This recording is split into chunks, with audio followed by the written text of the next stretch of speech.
So, wanted to just take the narrate what your goal is in terms of the experience between your video and the viewers from when they pick their phone. Yeah. Your target. So first, you want when they pick their phone and they come here, you want your video to make it to the home/suggestion feed. Yes. That's it. Because each of these steps will require a different action to make it work. And we never really think of it in the step by step. Just like, oh, you want to grow as a YouTuber, make great thumbnails, or make great this and this. There's just 20 things you need to do to grow as a YouTuber. That in order to, it's not just writing all the things you need to do. You need to write why you are doing them, what role they are having. And so when you need to reevaluate, you are reevaluating based on step.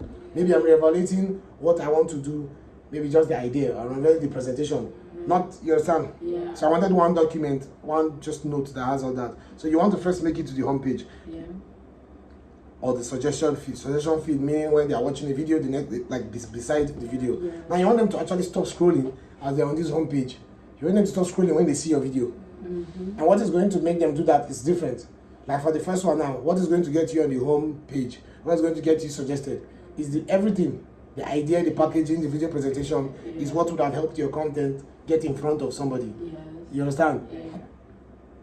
Except if you take it straight to them, you know somewhere they are, you give them a link. Now, you want them to stop scrolling when they get your video. You want to ordinarily make them, if you look at the video, what's going to make you stop now is the thumbnail, the title, hook. Yes. The first few seconds, the thumbnail and the title, one or three of them. Yeah. You're just scrolling and you're like, oh wait, that thumbnail. Oh wait, that title. Yeah. Oh wait, this intro that just auto-played. Yeah. Those three things is what's responsible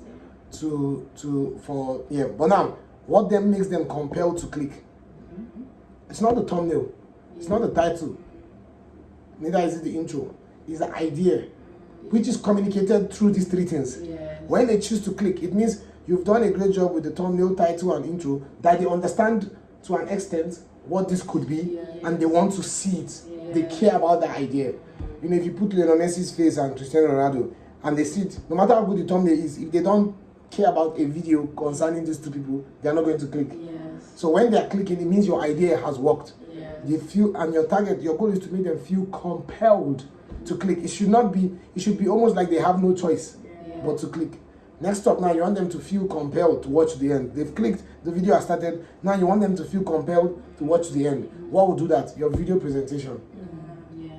Whether the story, whether the optimization, whether the style, whether the editing, the pacing, all of that is other presentation. Yeah. That's what's responsible for getting them to watch the end. Now, next up, after watching to the end, you want them to be satisfied. Yes. You don't want them to just watch to the end. You want them to be satisfied. What's responsible for making them satisfied? The presentation. Was it a satisfying presentation, or was it just a fast one? Was it just a slow one? Was it just whatever? Did it feel satisfying at the end of the day? After you put your edit, your pacing together, do they come together to form a satisfying video? Yeah. After being satisfied, if that's not enough, you want them to now be so satisfied they click on another video. Yeah. And what to do that? Your video presentation. I put this was before, which optimization is part of it. Still the presentation, which means under presentation now, so far so good. You're thinking about, will they watch to the end? But that's not what you're thinking. When they watch to the end, will they be satisfied?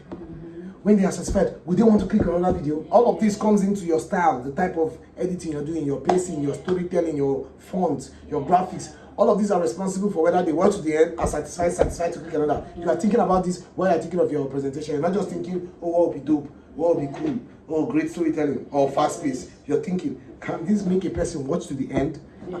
get so satisfied that they click on another video? Is this possible? You understand? Yeah. Then next up now, after being satisfied and clicking on another video, you want them to be so satisfied by the session, which is that other video and the other video, that they repeat the process when next you upload.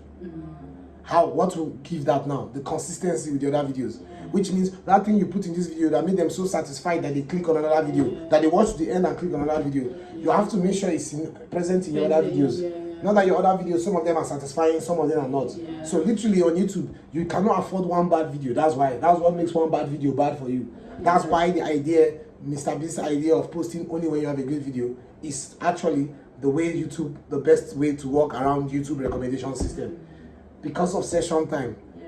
Because if somebody watches that your banger video, and the next video recommended to them, even if you didn't put it in your end screen. The next video YouTube recommend on the suggestion feed is one of the videos that is not a banger. You just uploaded it that day, you know, because it's Saturday and I upload every Saturday. Then they what they skip. They still like you as a creator. Yeah. They're like, oh cool. Then they watch that one video and go. YouTube is like, I don't know about that. We're not sure he likes this guy. Yes. And he likes this guy, but that video was not a banger, so he left. You understand? So you go. So that ruins it. So that's why consistency with the other videos is essential. That thing you did, you must be willing to do it all again. Which is why you should take the time to make sure you've done it before you post again. Because that video, every video is affecting your channel. Yeah. That's the way it's set up. Every video has an effect on whether videos from your channels will be will be recommended. And so if people have a good time watching one, bad time watching two, boom, that one has not even done enough.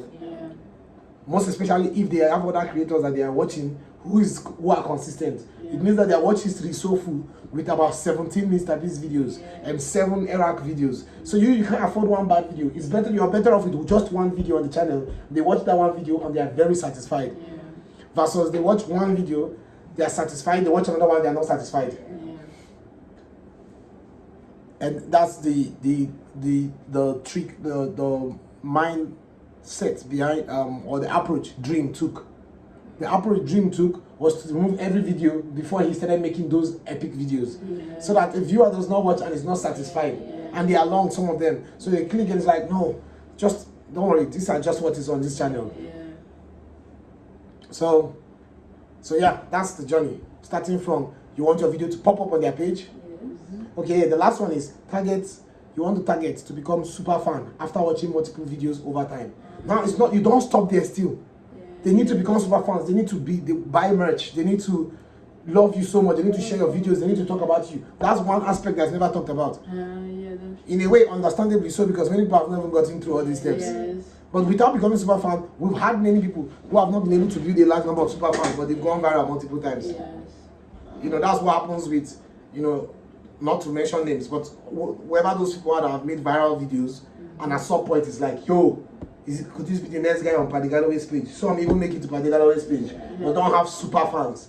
They stopped. They had consistency with other videos. Before you know, they were not even consistent with the remaining videos, and then that was it. But also, above all, you must then, in order to become turn that target to a super fan, you must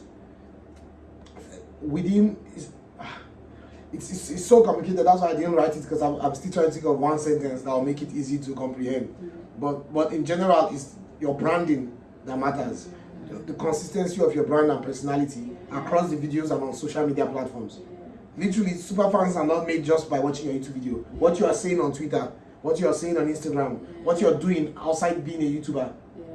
You know what I'm saying? So it's just the consistency of your brand and personality.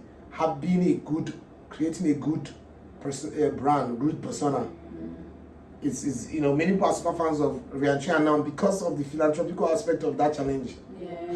And now, like, they will die for Ryan Trian. Anything he does is the best thing in the world. So for Mr. Beast, clearly the countless giveaways, outside the fact that he's giving away within the videos, the philanthropical acts outside of his channel, all of those things add. Him staying away from controversies, all of those things, you know, his constant preaching of being the best version of yourself and making the best video, all of those things turn people to super fans. So I've not found one sentence to summarize it, but yeah, it just has to do with being a good boy or a good girl. You know, on video and off video. Being a fun, good boy and good girl on video and off video. Being almost like being relatable and a fun, good boy on video. So that's it. That's the journey. It goes from you want your video to get to the homepage of the people you're targeting. You take and the idea, the packaging and presentation will do that. Then you want those targets to stop scrolling when they get to your video, which means what will do that? Your packaging, title, thumbnail, intro. When they stop scrolling, you want them, because when they stop scrolling, there's a preview. They'll keep watching. Now you want to hook them. Now it's not your hook that hooks them; it's the idea behind the hook. That's where people get it wrong. So it's not. That's why the idea of just fast-paced sound, does not make sense. Because it's not. Why are you rushing me? Rushing the teenage boy is not necessarily going to make him click in. Yeah. It's just going to make him keep looking. Yeah. Then goes whenever his brain feels like going. Yeah. So the idea of a hook is to hook you by letting you know how insane the idea is. But we are trying to, these days on YouTube, people are trying to get away with bad ideas by doing crazy hooks. Yeah. But the idea is still bad. The idea is the reason, is the most important part of the video, is the idea. That's what gets the click. But you need your thumbnail and title and intro to communicate the idea, Yeah. such that they really get the idea and then feel compelled to click. But if you feel like the best intro is not the one with the most whoa, no. If you have a right idea, then your intro is going to do its job. If your intro is not doing the job, sometimes it's not even that your intro is bad. In fact, it doesn't take that much to describe. It's very easy to describe what the video is about. Just say what it's about. Yeah. If you're having a dip they didn't want to watch, tell them, today we are going to the moon. Then they go. Oh, they don't want to go watch you go to the moon. Yeah. It's as simple as that. Today we are doing this. They will stay. Just say what you're going to do. Yeah. Just like Mr. Beast used to say back in the day, just say what the video is about. And they stayed all the time. Mr. Beast said it. Because what he said, it sounds crazy. Yeah. Today we're putting 100 million copies. Wait, what? He didn't even scream them those days. The editing was not even good. Just today, we are going to be putting 100 million copies. Then the kid decides whether or not he wants to watch somebody do that. Yeah. And bounces if he doesn't want to, or stays. Not today, which means you're trying to trick them to get past the intro. And so it's not the intro being too long. It's one, just make it clear. Yeah. But the thing is that it is known, it is a fact that you can make it clear in short terms. So that's why being long is not even an option. It's not based on being long being bad for retention or this thing. No, it's that we know that if it takes that long, that means you're not explaining it clearly. You can explain it clearly and briefly, so people can make up their mind quickly. Yeah. So the target feels compared to click, then the target feels compelled to watch to the end. Yeah. You with the presentation, maybe it's your storytelling, maybe the way you take them on a journey, and they're like, oh my god, I need to watch this thing to the end. Or maybe it's just the shocking visual props that you're using. Yeah. It all depends on the idea and how you present it. Yeah. Now, as you're doing that, next up, you want them to be satisfied. Many people succeeded in getting people to watch to the end, but they're never satisfied. Once you lose them from satisfaction, they'll never become super fans. Yeah. If you lose them at any point in this process, you cannot, no skipping. There's no skipping. It literally follows each other. Nobody's going to be unsatisfied and click on another video. No, it's the satisfaction that makes them click on another video. Yeah. I like this. I think I would like this one too. Yeah. Then they click, which is your next goal, to get them satisfied to click on another video. Then they watch that video. They're not going to have to watch another video if they were not satisfied by that video enough to want to now go on a session. There's the whole YouTube, there's TikTok, there's YouTube Shorts, there's so many options. And now you want them to now be satisfied enough that by just this action, by the point that they watch, by them watching another video, when they leave, that session is over. YouTube is going to recommend your video again to them. Don't worry. It doesn't matter when you upload. Don't take too long and have their watch history replaced by so many other people, depending on how much of your video they've watched. But take the time that you need to take, and by the time you drop another video, they are going to see it. Now, if they were not satisfied by the last one, do not click for sure. Yeah. So now they click, and then when that activity begins to happen again and again, every time you upload, they click, and then you're sharing your personality in the videos. You're being a good boy or a good girl outside of social media. You're doing nice things and being nice to your fans and taking care of them. Then they become super fans. Your mission is accomplished. One person check, and you do that until you have 100 million, or at least 10 million super fans. Those 10 million super fans then follow you anywhere. Those 1 million super fans follow you everywhere. The super fans are your true core fans. That's what you want to have, super fans. And so yeah.